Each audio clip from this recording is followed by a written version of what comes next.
Hey guys, Victoria Paxton here. Thanks for stopping back by my YouTube channel.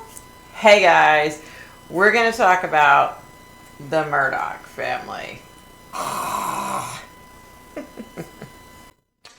Hey guys, hope everybody's doing well. Like, share, subscribe, it's free. If you're a real psychic, then I know you're going to do your own reading. If you're a fake psychic, well, get the F off. Don't copy any of my crap. All of this is alleged for entertainment. Of course that's going to happen. Yeah, of course that's happening. So, like, share, subscribe, all that good shit. It's free. Everything is for entertainment purposes only, and this all belongs to me. So there you go. Okay, y'all know who we're talking about today. I'm sure you've already seen the title of the video. We're talking about the crazy ASS Murdaugh family. Everything in here is alleged. Do not sue me, Buster Murdaugh, because you're a... I didn't say that. So, you guys know how I do. I read all the background information, and then we talk about if I was able to connect or not. At the end of this video, there'll be like a little catch up on life shit that's going on with me. And I'm going to put it at the very end so that the people that are just here for the reading that don't give a shit about me personally, they can watch the reading and not give a shit about me personally. No love lost. Okay, so let's get started. It's gonna be a long one, you guys. I might have to break this down into two parts. That's how not sure what I'm doing with my hands. That's how long it's gonna be. Okay, so sit back, get a drink. The Murdaugh family is a family in the Low Country region of South Carolina. 3 generations named Randolph Murdaugh served consecutively as circuit solicitor, which is the elected prosecuting attorney, for the state's 14th judicial district between 1920 and 2006.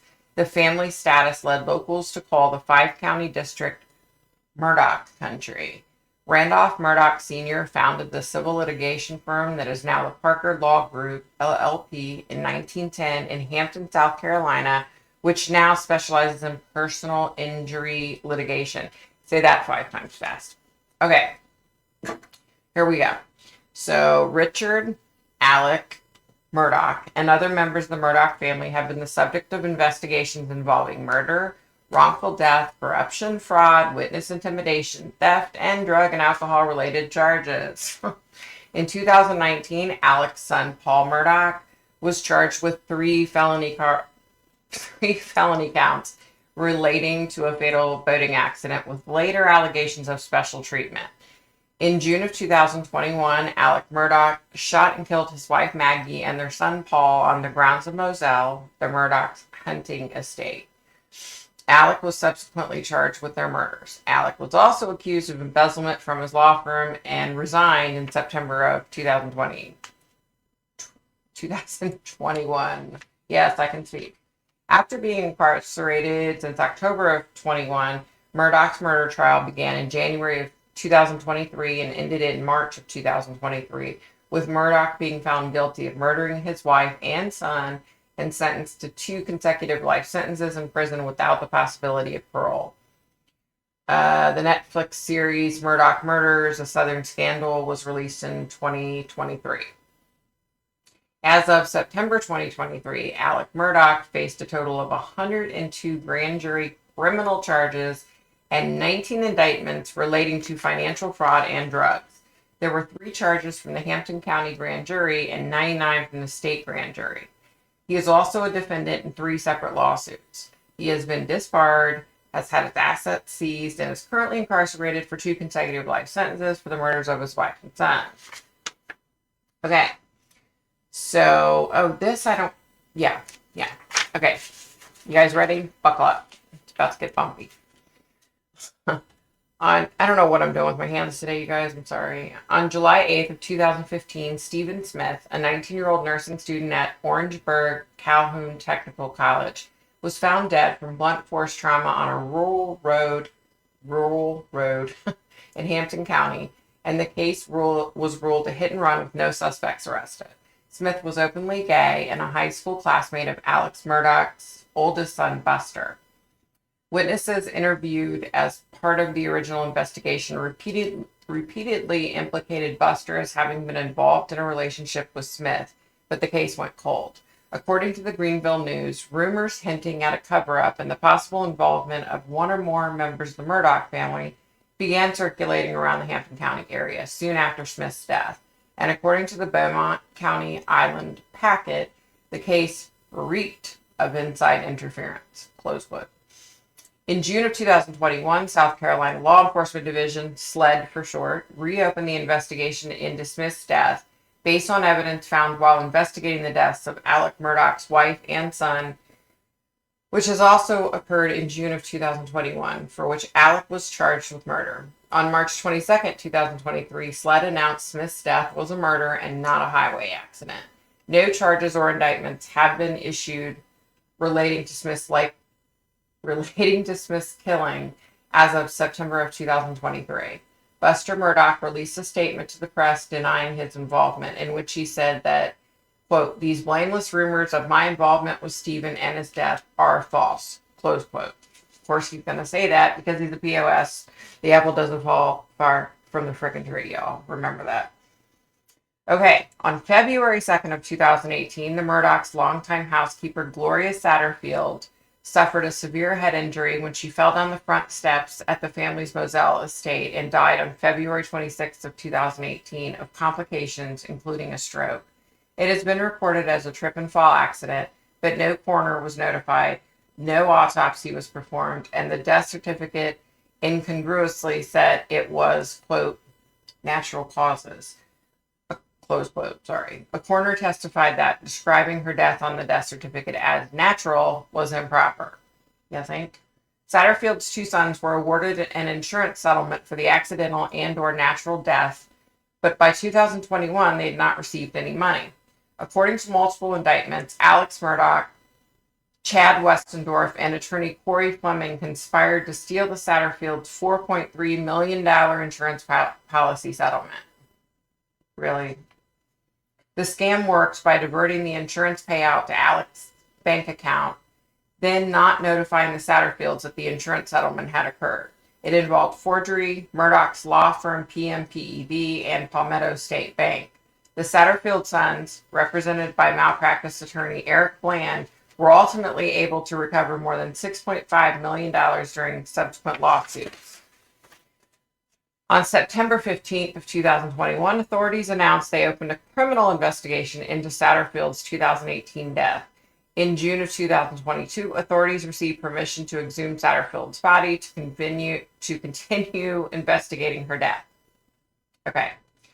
February 2019, Alec's younger son, Paul Murdaugh, was charged with 3 felonies following the death of his teenage friend, Malory Beach, in a boating accident.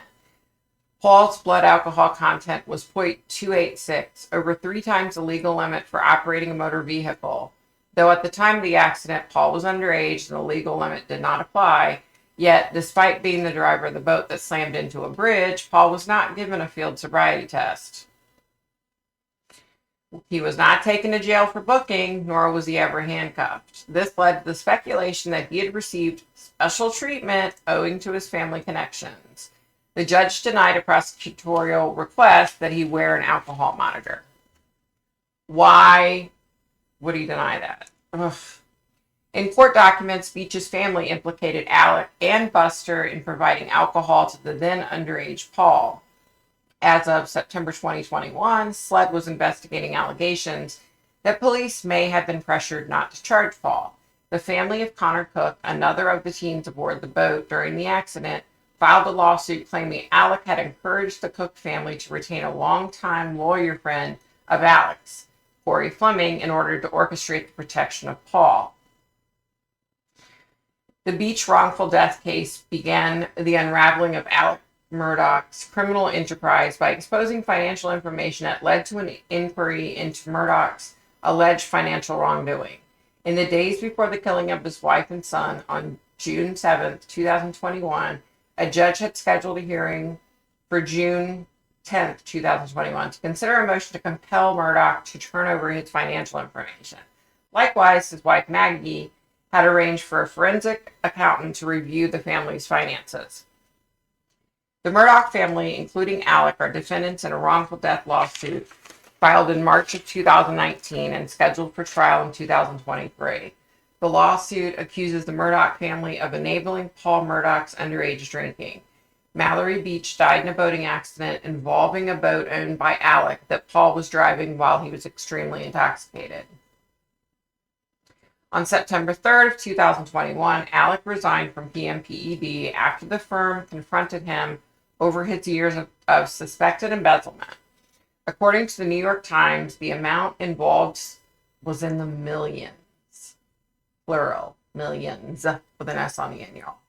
From this point forward, Alec Murdaugh's house of cards began to collapse, and the case became a national sensation, making regular mainstream headlines. On September 4th, Alec was allegedly shot in the head while changing a tire on a rural road. He claimed a truck slowed down, shot him, and drove away. The injury was superficial, and he was released from the hospital soon after. On September 6th, Alec released a statement saying he was entering a rehabilitation facility in Orlando, Florida, for substance abuse treatment. On September 14th, SLED announced that Alec's former client and distant cousin, Curtis Edward Smith, who had also been Alec's source for an oxycodone addiction, had been arrested for having conspired with Alec to kill him in the roadside shooting so that his remaining son, Buster, would receive a $10 million life insurance payout. Smith was charged with assisted suicide, aggravated assault and battery, and insurance fraud. Alec suffered from massive depression and, wanting to kill himself, admitted to concocting assisted suicide as a murder scheme. Alec claimed he was motivated by a mistaken belief that his son Buster would not receive the insurance money if he committed suicide himself. Aren't you an attorney? On November 4th of 2021, the Hampton County Grand Jury issued 3 charges against Murdaugh for a murder-for-hire suicide scheme to gain $10 million in insurance money relating to the events that occurred on September 4th, 2021, in which Alec was allegedly shot in the head while changing a tire on a rural road. Murdaugh's accomplice in the scheme and the alleged gunman, Curtis Edward Smith, who is also his cousin, has 5 charges. Attorney Justin Bamberg represents 8 people from whom he says Alec Murdaugh stole money while serving as their lawyer. He later said the total number of Murdaugh's victims might be between 30 and 50, and the total amount stolen could be as high as $20 million. According to the Island Packet, it is unclear where the money went. Probably up his nose or something. The first case involved Gloria Satterfield, Alec Murdaugh's housekeeper, who died in a fall on his property on 2018. Satterfield's 2 sons were awarded a settlement of about $3.4 million, but by 2021 they had received nothing. Alec Murdaugh was charged with 2 felonies related to the missing money. Hakeem Pickney was a deaf African-American man involved in a 2009 traffic accident that required permanent life support. Murdaugh personally represented the Pinkney family, I hope I'm not saying that wrong, in a lawsuit against the manufacturer of the tires of the vehicle. The family was awarded a settlement. In 2011, Pinkney died at a care facility after his ventilator was, according to a Pinkney lawyer, mysteriously unplugged. Murdaugh's law firm handled a wrongful death lawsuit against the care facility. Murdaugh allegedly introduced Pinkney's family to Russell Lafitte, the CEO of Palmetto State Bank, to manage the Pinkney finances due to the size of the settlements. The Pinkneys received some money, but an estimated $800,000 to $1 million went missing. In January of 2022, the board of Palmetto State Bank fired Lafitte after allegations came to light that he was involved with Murdaugh to defraud the Pinkneys. The board is composed mostly of the Lafitte family, who founded the bank in 1907. Well, isn't that just special? Stupid ass people. Blondell Gray was killed in an ambulance crash in 2012. According to Bamberg, Gray's family is owed more than $112,000, and the money was stolen by Murdaugh. Sandra Taylor was a Beaufort woman killed by a drunk driver in Colleton County in 2019. Indictments show Murdaugh reportedly told Taylor's mother she would only receive $30,000 as a settlement when the figure was well over $180,000. He's such a piece of shit. Taking advantage of these poor families, especially, the majority of them have lost someone, or, someone's in like really bad health. On November 19th of 2021, the state grand jury issued 5 indictments against Alec Murdaugh on 27 charges of embezzlement and other crimes, including breach of trust, fraudulent intent, money laundering, computer crimes, and forgery. The victims were Thomas L. Moore, who was a patrol officer, Dion J. Martin, Gloria Satterfield, she was Murdaugh's housekeeper, and Manuel Santos Cristiani. Altogether, the fraud amount was close to $4.8 million, resulting in 88 criminal charges. On December 9th, an additional 21 criminal charges were filed connected to an alleged scheme that sought to defraud victims of more than $6 million. On January 21st, 2022, the state grand jury issued a further 23 criminal charges, which included 19 breaches of trust with fraudulent intent and 4 counts of computer crimes. The indictments alleged that he stole more than $2.6 million from clients Natasha Thomas, Arthur Badger, Dion Martin, and the family of Hakeem Pinkney. On March 16th, the state grand jury issued a superseding indictment against Murdaugh and Corey Howerton Fleming that includes 4 new charges against Murdaugh related to an alleged scheme to defraud multiple insurance companies in the course of surreptitiously, I can't say that word, y'all, delivering to Murdaugh a share of the proceeds. What a piece of shit. A further round of superseding indictments against Murdaugh were issued in April of 2022, involving 4 charges of conspiring with former banker Russell Lucius Lafitte and former attorney Corey Howerton Fleming. On August 19th, 2022, the state grand jury issued a new round of indictments against Murdaugh, Spencer Anwan Roberts, and Jerry K. Rivers. Murdaugh was indicted on 9 charges related to the thefts of $295,000 from his brother and his old law firm. The indictments indicate he may have stolen nearly $8.8 million from more than a dozen people. The indictments allege crimes back to at least 2011. Wow. Murdaugh would secretly negotiate a settlement for his clients, then pay them only enough so that they would be content and thankful, and he would steal the rest. Well, isn't that a nice man? His clients were usually minorities who were not well off. They included an injured state trooper, a deaf paraplegic, a widower, an immigrant, and several minors. You're a real class act there, Alec Murdaugh. Class act you are. Murdaugh allegedly used money orders given to an unnamed family member to help launder the cash. Although some of the amounts to Fleming and Lafitte overlap as the alleged amounts for Murdaugh, the state grand jury indicted Fleming on 23 charges for schemes to defraud victims of over $3.7 million. Lafitte had 21 charges against him for schemes to defraud victims of over $1.8 million. On August 15th of 2023, Corey Fleming was sentenced to 4 years in prison for his role in stealing the insurance policy settlement. Also in August, Russell Lafitte was sentenced to 7 years in prison for his role in stealing money from the insurance settlements. Birds of a feather, y'all. You know what they say. In June of 2022, Alec Murdaugh was indicted on 2 counts by the state grand jury related to conspiring with accomplice Curtis Edward Smith, a distant cousin of his, to purchase and distribute narcotics using a money laundering scheme involving, $2.4 million in stolen money. The indictments allege that Murdaugh and Smith used hundreds of illegal transactions to facilitate the acquisition and distribution of illegally obtained narcotics in several counties throughout South Carolina over 8 years, starting in 2013. Does it ever end with what this asshole did and how many people he affected? I don't know what's going on with my hand. You guys, I'm sorry. Something's wrong with his hand, y'all. Sorry. In August of 2022, South Carolina-based former sex worker named Lindsay Edwards was interviewed on Fitz News. She claimed she first, quote, serviced Alec Murdaugh at a private party with other locally powerful unnamed men where drugs were being consumed. She said the encounter turned into forced sex when he began her as she clawed at his arms to escape while being, quote, violently penetrated. You get it?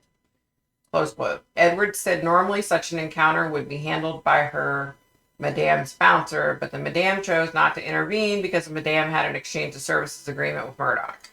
Edwards alleged at least 3 more similar violent sessions with Murdaugh in which she was beaten and where she was forced to service Murdaugh against her will by the Madame and her armed bouncer. The accusations are being investigated by SLED. Well, it's about damn time because this has been going on for quite a few years, hasn't it? On September 12th of 2022, Forge Consulting announced it would file a lawsuit against Alec Murdaugh and the Bank of America because Forge, quote, suffered serious harm to its business, reputation, and credibility because of Murdaugh and BOA, close quote. Forge alleges Murdaugh set up a fake bank account using the Forge brand to take millions of dollars from his clients and colleagues, and further blames BOA for not doing basic due diligence to detect the fraud. On October 7th of 2022, a lawsuit named Murdaugh, Crosby, Barnes, the PMPED firm Lafitte, and Palmetto State Bank as part of a conspiracy to defraud plaintiff Manuel Santos Cristiani of Chiapas, Mexico, of accident settlement money he was awarded but never received. On December 16, 2022, Alec Murdaugh was indicted by the state grand jury on 9 charges of evading nearly $487,000 in state income taxes. The indictment reflects that he stole nearly $7 million meant for his law firm's bank account and failed to pay taxes on the ill-gotten funds. Why would he pay taxes when he just stole it all? Like, hello? On June 7th of 2021, Alex called police from his cell phone at 10:06 p.m., saying he had discovered the bodies of his 22-year-old son, Paul, affectionately known as Papa by his dumbass dad, and 52-year-old wife, Maggie, near the dog kennels at the family's hunting lodge, located on a 1,772-acre estate in Islandton, South Carolina. Both had been shot multiple times and with different weapons. Alec initially claimed that at the time of the killings, he had been with his mother, who had dementia. In October of 2021, it was revealed that the South Carolina Law Enforcement Division had regarded Alec as a person of interest in the homicide since the start of the investigation. In July of 2022, Alec Murdaugh was indicted for the murder of his wife Maggie and his son Paul. Prosecutors suggested a motive where Murdaugh sought a distraction from his financial crimes, which were beginning to go public and to garner sympathy. Alec pleaded not guilty. On March 2nd, 2023, Alec Murdaugh was convicted of both murders. The following day, he was sentenced to life in prison without the possibility of parole. The world's a better place with you locked up, sir.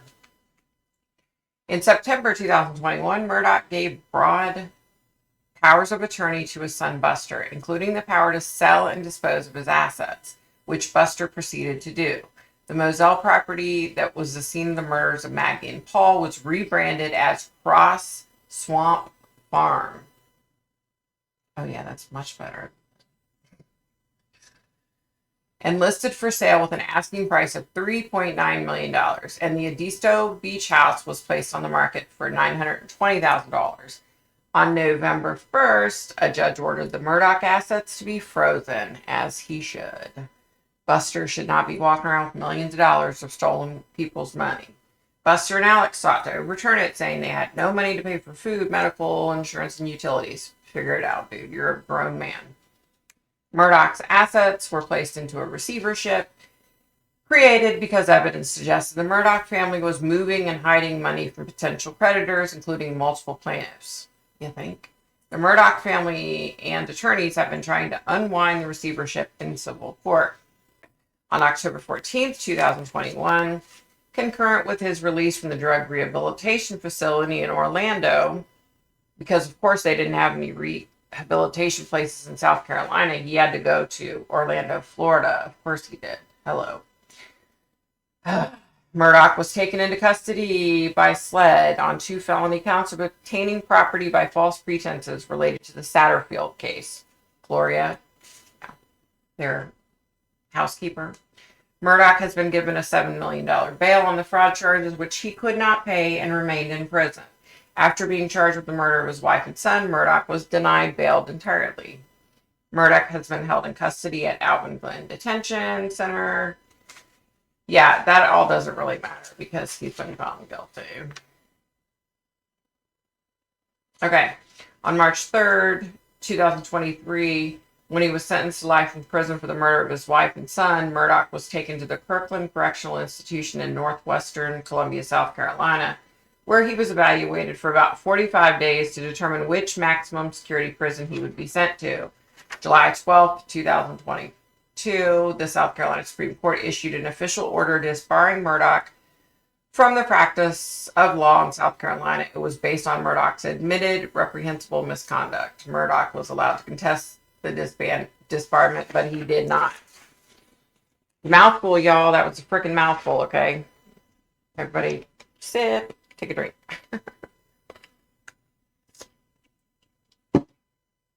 Okay. I'm going to be reading from my paper because, you guys, this case is just insane. And there's just so many different pieces and parts that I want to make sure I don't leave anything out. All right. I was able to connect with Maggie Murdaugh. I explained who I was. I asked her if she would be comfortable talking to me about everything that went down, and she said she was. She said she didn't really want to talk too much about the actual, which is understandable.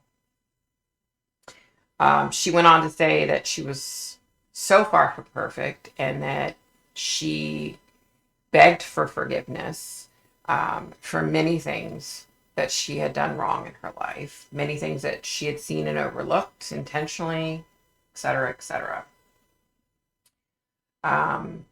She said there was a lot of things that she needed to be forgiven for. Side note, she's in heaven, so apparently she was forgiven. So she went on to talk about her life. She said everything in her life seemed to be going as planned and good. Everything was great. She said she didn't know if it was June or July 2010. That's when she really, started noticing things. She went on to say that Alec had cheated on her in the past. And he had many of the same behaviors when he would cheat on her, and that's what clued her in that he was probably cheating. She said she didn't know if it was like, a one-time thing, but she knew that he had cheated on her many times. Which, I am who I am, and I had to say at that point, why did you stay with him? You could have taken so much of his money, and that would have been back when he actually still had some money, and ran with it. How about that? And she said, well, I loved him. And I said, okay. She said he was becoming more and more withdrawn around the June or July 2010 time frame. And she noticed that his temper, he was extremely easy. It was really easy to set him off.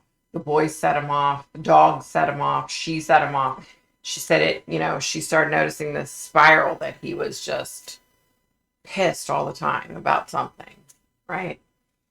At that point, she said she didn't see where he had really had any time to go have an affair or to be with another woman. So she chalked it up to he's stressed with work. That's what's going on. He's got a lot of heavy duty cases and he's stressed with work, which he reiterated that to her on a regular basis throughout his career, she said. So, so a short time after this, she discovered him taking pills. And she was like, what are those? What are you taking? He said, oh, the neck and the back, I'm taking pain meds. It's gotten so bad. Like I didn't have a choice. I had to take them, so I could function. And she's like, okay. In her mind, she said she's thinking they're from a doctor. They're a prescription. So he's doing what he's supposed to do, right? Wrong. She did say that she was really shocked at first. She said when she talked to him about it, she was just so shocked that he didn't mention the fact that he had went to a doctor and gotten all these pills. She was like, that's kind of odd that you didn't tell me that you went to the doctor. And he's like, oh, I just didn't want to bother you, that kind of thing. Okay. She said she did a little bit of research about prescription narcotic pain medication. And she said a lot of how he had been behaving in the past kind of made sense. She was like, oh, okay. Maybe he wasn't having an affair. It must have just been because his back and his neck were hurting so bad. He was having a hip issue. She's like, okay. He was, grumpy because of that. He was taking the pain medication and he was just, short-tempered because he was in pain.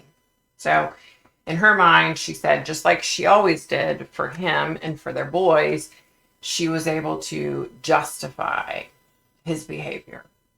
And she said, and it made sense to her and it made her feel better. She was comforted, I guess is what she said. She felt comforted to know that, oh, he's not having an affair. It has nothing to do with that. It's because he's in pain, whatever. At some point, a short time later, she confronted him again and said, I just saw you like open up a bottle and take a whole bunch of pills. She's like, I don't think that's how pain medication is supposed to be taken. Goes, oh, I'm just in a lot of pain. Okay, I'll knock it off. I'm sorry. I'm just in a lot of pain. And she said at that point, she said, okay, well, there's so many other options. Like, we can try to get you some back injections and I can do some more research and we can figure some more things out. And he said, yeah, okay, I'm going to stop taking the medicine. Okay, yeah, you're right, honey. You're right. I'm going to stop taking the medicine. That was basically how it went down. Okay, so then she fast forward February 2018. She said their housekeeper, Gloria, was more than just a housekeeper. She'd been a vital role in their raising of their kids in her household. And she said she considered her a friend. She spoke to her on the phone several times a day. Even when Gloria wasn't working, she would talk to Gloria on the phone. She said, I considered her to be a really good friend. Yes, she worked for our family, but she was more than just a housekeeper. She was a friend. She said, she talked about February 2nd, the day that Gloria fell. She's the one that discovered her, apparently. But she questioned that after the fact and thought she didn't think she was really the one who discovered her because Paul and Alec were there. So she was like, but she said Alec was making sure that, oh, well, you found her, you saw type of deal. And she said she didn't understand. Like, that didn't make sense to her why he kept trying to push the fact that she was the one that found Gloria. She said she was devastated. She's like, oh my God, here's my friend laying here on the ground, and the excuse was Alec and Paul were saying that she tripped over the dog. And she was like, and she said they kept trying to like ingrain that in her brain. Well, you're the one that found her and she must have tripped over the dogs and that kind of thing, right? Setting the stage, right? She said that she went on to say here, she talked about there were so many times with her husband and her sons, and she said sons, plural, that she chose to look the other way, that she saw them involved in bad things or inappropriate things, and she chose to look the other way. And she said, she said, hold on, let me read this picture. Yeah. She said, as a mother now, she's like, I didn't want to see the bad. As a wife, I didn't want to see the bad. She's like, but there were so many times when I wanted to be stern and I wanted to lay the law down to the boys, and I wanted to turn it around. And she said, it never happened. She said, because the boys walked all over her, and so did Alec. And she said, that was one thing that she really regretted, was not being harder on her boys, from the time they were little up, so that it didn't get to that point. So that was a big regret, she said she had. So then she kind of came back around to Gloria's fall, and she said that she found it odd because Alec all of a sudden took control of everything, of the situation. And he was the one that, did the talking, and he was the one that took care of everything. And she said it struck her as odd because Alec knew how close she was to Gloria. And Alec was treating Gloria as if it was like a business interaction, well, she just works for us type of deal. And she said clearly Alec knew how close Gloria and I were. That woman was one of the best friends I had.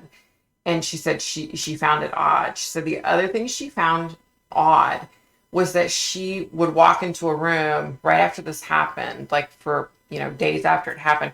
She would walk into the room, and Paul and Alec would be whispering, and they would dead stop when she walked in the room and walk away. And she was like, and she even brought it up to Alec, what are you whispering about? What are you trying to hide? And he was like, nothing. What are you talking about? But she said this repetitively went on many times a day for weeks, even after several days after Gloria died. And she said Gloria had lived for a couple of weeks. And she said she just found it odd that Alec was, treating her like an employee and not as her friend. And she just found it all odd. She said something didn't add up, and she wasn't quite sure what, right? She went on to say she believes that Alec and Paul were either A, involved in Gloria's fall, or B, involved in Gloria's fall and responsible for trying to cover it up. She said she didn't want to go any deeper than that, but that's what she believes. Which she's up there, so she probably sees. You know what I mean? I don't know, but yeah. So then she started talking about, she was kind of on a roll, so I just let her go, She started talking about Paul, the boating accident. She said she knew that Paul was driving, that he had admitted he was driving the boat. She said she heard the next day and a few days after how Alec and his dad had stepped in and were trying to convince the other kids that Paul wasn't driving, that it wasn't on Paul. She had heard all this through the grapevine about how they were trying to control the situation at the hospital the night that this all happened. But then on the other hand, she immediately said, but Paul felt really bad. He felt so sad about Malory. He was such a sweet young man. He really felt horrible. At which point I just left it alone. She can believe that all she wants. I don't know how she believes that, which we'll talk about later, but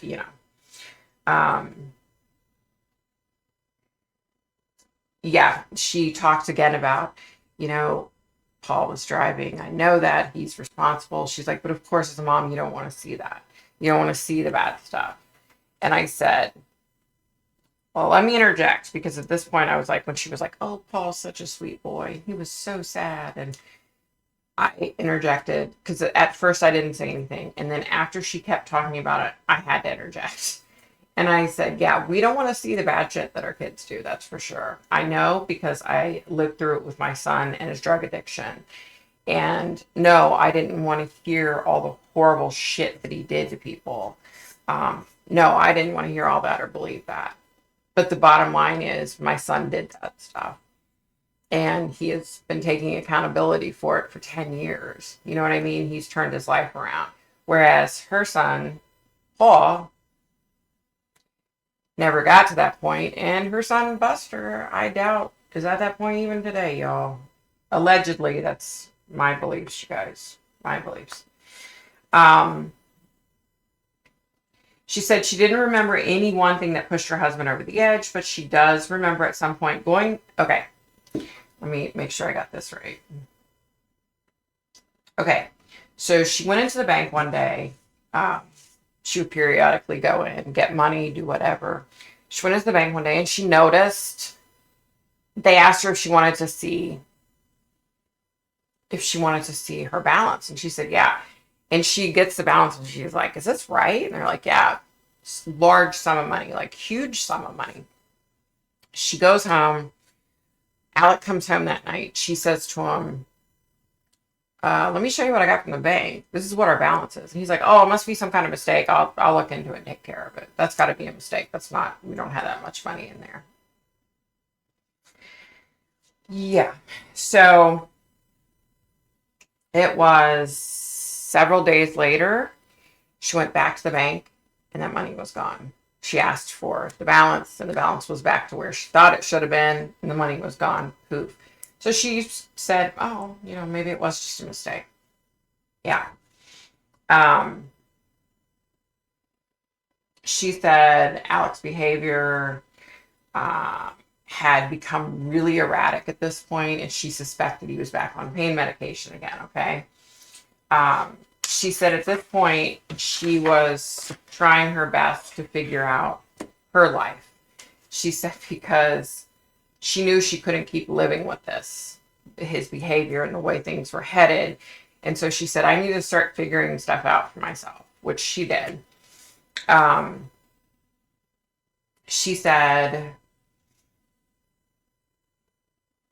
things, continued to be on like a rapid decline with Alec and his behavior and everything. And then she said she gets a phone call a couple months later. And the bank's I just wanted to give you a heads up that several of your checks bounced. There wasn't enough money in the account. She was like, what? That's impossible. Like, that's not possible. So she hangs up. She confronts Alec. He said, oh, it's got to be some kind of mistake. Of course there's money in there. And she's like, well, I don't know. But she apparently had written out a couple of charity checks to charities, and they bounced. And she said she was like mortified, because she'd always been able to freely donate money to charities of her choice and do whatever she wanted to do financially. So she was like mortified when these people, when this bank calls her and then these people start calling her saying, yo, hello, this check didn't clear. Like, we need this money, So then she contacted the bank because Alex said, oh, no, that's impossible. She contacted the bank. And she requested a printout, and she started seeing, like, what the heck? On several different occasions, there were, large checks put in there, and then within days, that money was gone. And she started noticing, like, this large sum of money that they had in one of their accounts just dwindled down to nothing. And it was like, one day there was $3,000 taken out. The next day there was whatever taken. Like, it was large sums of money that were taken out consistently. And she's like, it just drained our accounts. She said, the money had always been there. She never had to question it, Yeah, she contacted Alec again. Misunderstanding. It's just a misunderstanding. She said, really, what's this? And she showed him the paperwork. And he was like, She said he kind of stuttered and then he got angry.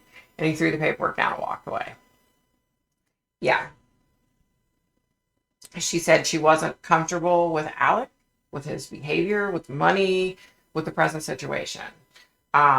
She had a couple of credit cards. So she said, everything that we've worked hard for is being destroyed. And my life is in limbo at this point. And I don't know what the heck to do. And she was like, trying to figure things out again in her mind.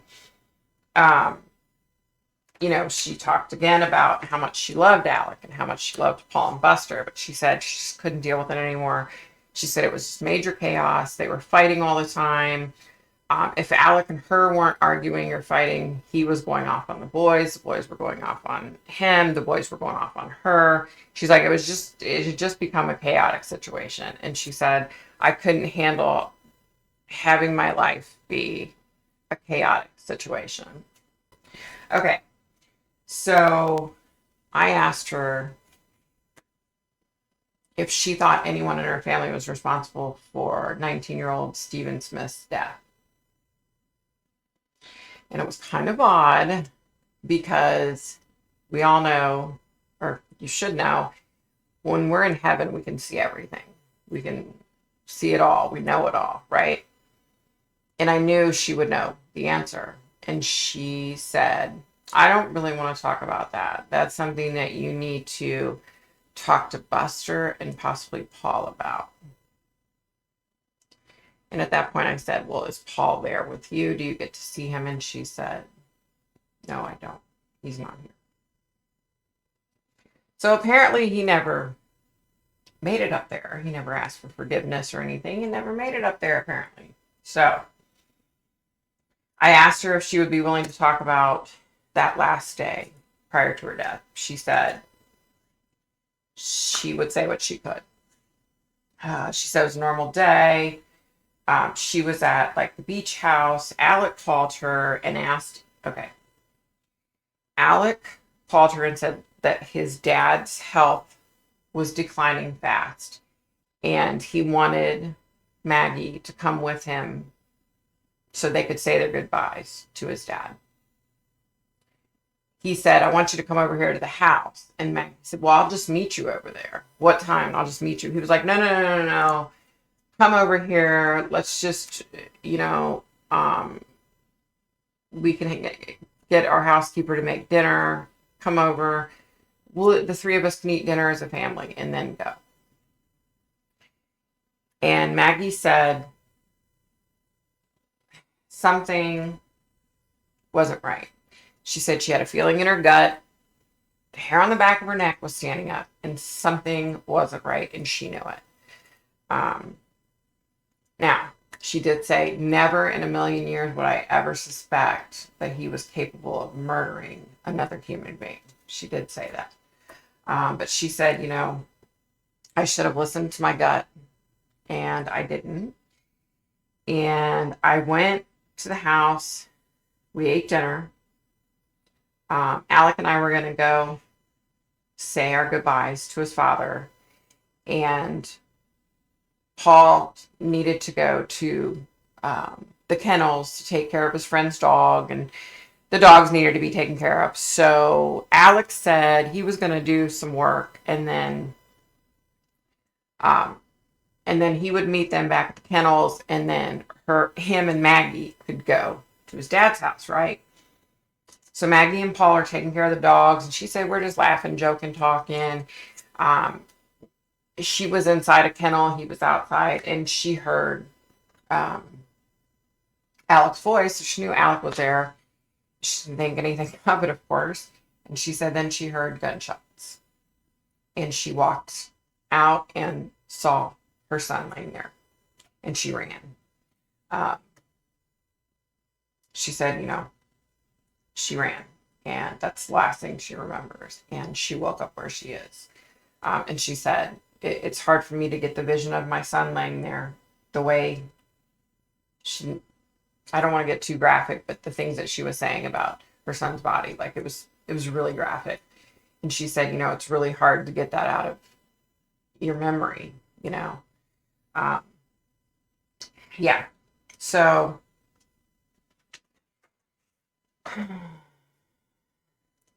she said, she didn't like remembering the part. She didn't like, remembering the gunshots and seeing her son and running. And she said she just didn't like to talk about or remember that kind of stuff, which who the hell blames her?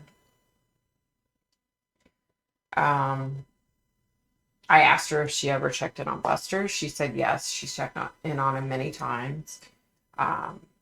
She did say she hopes that he's learned something from all of this and that he can get his life together. And it goes back to what I said before, birds of a feather flock together, right? Apple doesn't fall far from the tree. All those adages go towards him. She said she's checked on Alec a couple of times, but she said that he's not the man that she married.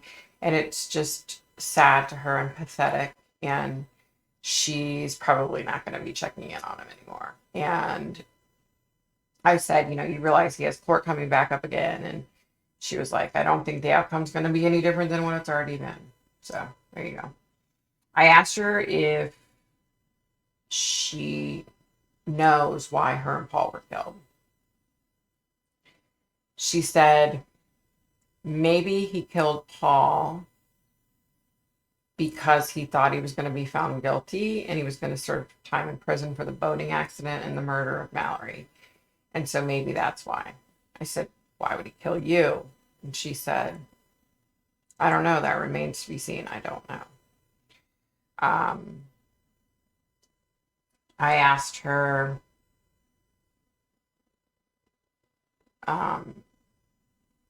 if she thought anybody else was involved other than Alec. She said, I don't want to talk about any of that. She reiterated again how she, listen, I'm not proud of myself. There are so many things that I knew that I overlooked. And she said, I'm not proud of that. I've been forgiven for that and I'm not proud of it. And it was so sad because she just seemed like such a broken woman when she was talking about that aspect of it. Yeah, it's just sad. Okay, so let's talk about Stephen Smith. I'm going to read this little blurb about it again. July 8th, 2015, 19-year-old Stephen Smith, he was a nursing student at Orangeburg Calhoun Technical College, was found dead from blunt force trauma on a rural road in Hampton County, and the case was ruled a hit and run with no suspects. Smith was openly gay and a high school classmate of Alec Murdaugh's oldest son, Buster. Witnesses interviewed as part of the original investigation. Yeah, we don't need to talk about all that. June 2021, SLED reopened the investigation into Smith's death based on evidence found while investigating the deaths of Alec Murdaugh's wife and son, which had also occurred in June of 2021, for which Alec was charged with murder.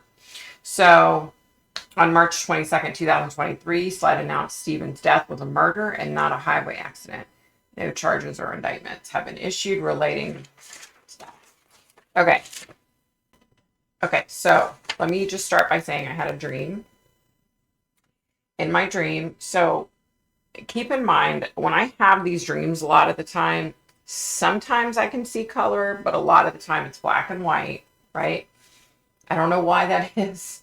I don't know. So I see this road. There's some trees. There's like a field of grass. I don't really pay a lot of attention to the surroundings too much, but I see this guy walking down the road. I see a pickup truck come out of nowhere, and the pickup truck comes up and kind of like swerves around the guy, and you can hear like people talking, laughing, music, and the guy in the road, who I now know is Steven, looks up and kind of like waves like, oh, hey. So he must have recognized, he recognized who this was. So the pickup truck goes down, turns around, comes back, stops.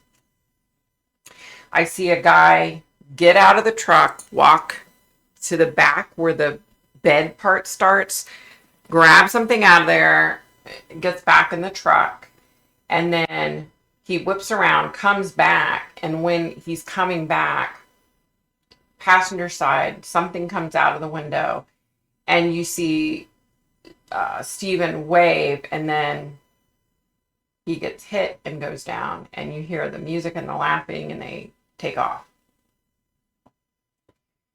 So I couldn't see. It's not like, a lot of times it's not like I can see like, from me to the camera, like close, you know what I mean? So it was kind of far away, but it looked like as the truck was going away, it looked like there was driver, passenger, and someone in the back seat.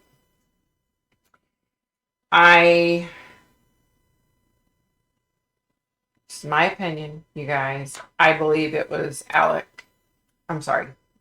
believe it was Buster, Paul, and another buddy in the back seat. I do. And the thing came out the window on the passenger side. And I believe, I don't know why, but I believe it was Paul. I could be totally wrong on that, but that's what I believe. So that's what I was able to see. I couldn't see like a lot of details. I couldn't see much of anything, to be honest. It was like dark, right? Keep in mind it's dark out. Okay, so I was able to connect with Stephen. I explained who I was, what I wanted. Stephen spoke very lovingly about his family and how much he missed them. And he talks about after the impact. Okay.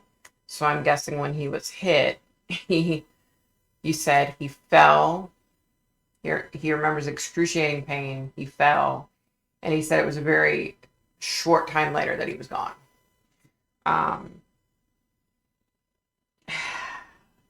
Yeah. So I asked him, I said, what provoked the evening? Like, what started it? He said he was going to meet a buddy that he had met online. And they were supposed to hang out. And he said he was driving along and boop, boop, boop, boop, boop, his car ran out of gas. And I said, is it because you forgot to fill the tank up or somebody stole your gas? And he said, honestly, it was probably because I forgot to fill my tank up, because I have done that plenty of times. He said, I have had many times where I forgot to fill my tank up. He said, so it was probably my stupidity. And he said he got out and started walking. And he said he saw a pickup truck coming towards him, and he assumed,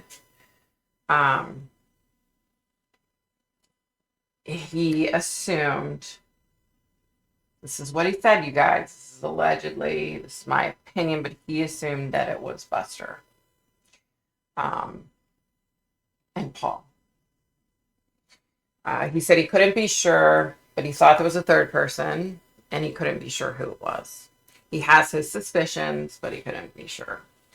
I said, do you think it was Buster or Paul that actually hit you? And he said, I don't know. I don't want to talk about that. So it's pretty sad that even in death, these people seem to be afraid of the Murdaugh family. You know, it's, oh my God, my eyebrow, you guys. Please don't look at this wonky ass eyebrow. My eyebrows are so screwed up. Sorry. I asked if the Murdaugh brothers were responsible for his death, and he said, I'm not going to talk about that. It's just sad because, and I said to him, I said, your mom and your sister and your family deserve closure.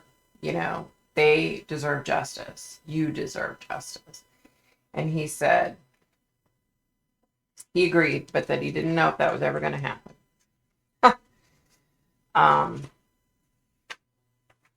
And let me just say this, you guys. This case, like, holy hell. There's so many. I want to connect with Gloria Satterfield as well. And I'm probably going to keep her on my list and try to do that. But yeah, it's, you know, Stephen and I talked a little bit more, and then he was gone. It's just absolutely ridiculous. This case is just so pathetic. You know, it's just, and the apple doesn't fall far from the tree. So please do not feel bad for Buster Murdaugh, okay? Let's not feel bad for him, because I think there's so much more. I don't think that he's any innocent victim in any of this, okay? I mean, I feel bad for him that he doesn't have his brother or his mom. But, you know, his dumbass thinks his dad's innocent, that he didn't kill his mom and his brother.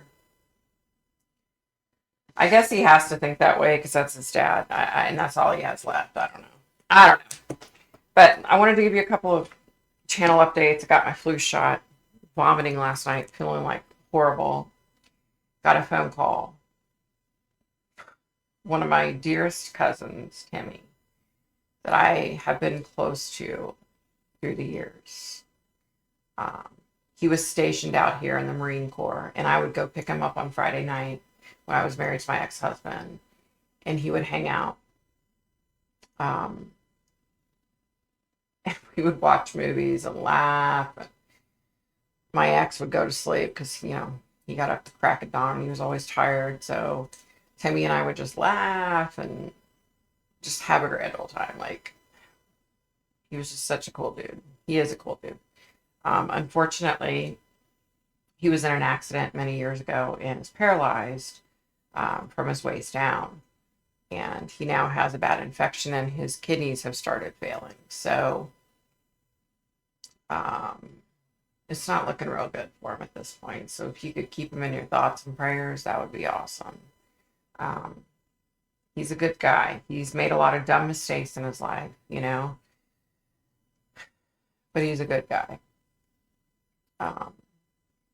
So yeah, that's going on. Hubby about cut his damn finger off, and they took the stitches out, but it's horrible. There wasn't enough skin. I'm not trying to be too graphic, but there wasn't enough skin to accurately stitch the finger together. So he's going to lose, like, it was his middle finger. He's going to lose, like, from here, all of his skin's he's going to lose all that. It's turning black.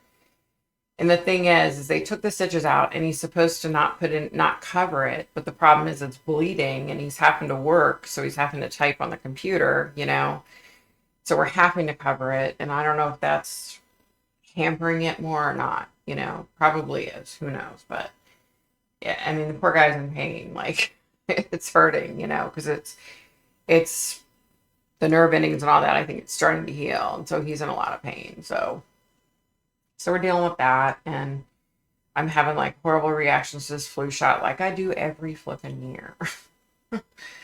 But knock on wood,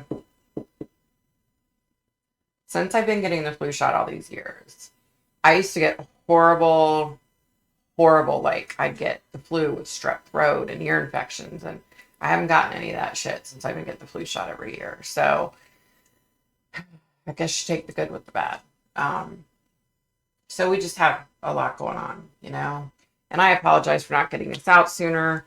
This is going to be a long video. We're going to have a lot to do just to edit it and all that. So, but I hope everybody's doing good, and hopefully I'll be on Friday Night Live tomorrow night, 7:30 p.m. Eastern Standard Time on my YouTube channel right here. So be nice, be kind, stay safe, stay healthy. The big C is floating around again, apparently. Who knows? RSV is going around, the flu. Y'all just try to protect yourselves. Like, use hand sanitizer, wash your hands, So that about does it for me. Bye, guys.